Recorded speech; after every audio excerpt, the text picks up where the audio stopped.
Kameno doba. Praistorija je najduži period razvoja ljudskog društva.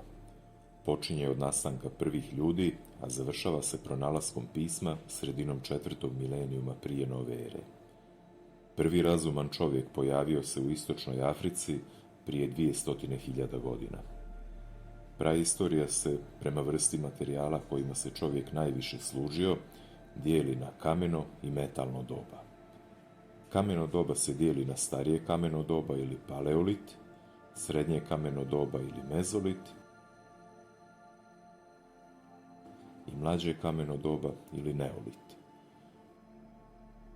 Ljudi su u početku živjeli u zajednicama zvanim horde ili čopori. Najveći pronalazak u paleolitu bila je vatra.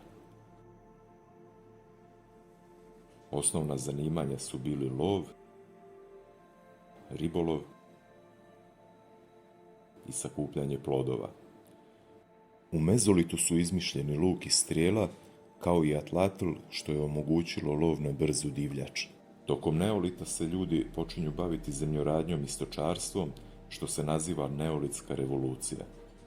Zemljoradnja se razvila iz sakupljanja plodova, a stočarstvo iz lova. Zahvaljujući većoj količini hrane, ljudske zajednice su postale veće, pa se grade nastambe, kolibe, zemunice i sojenice.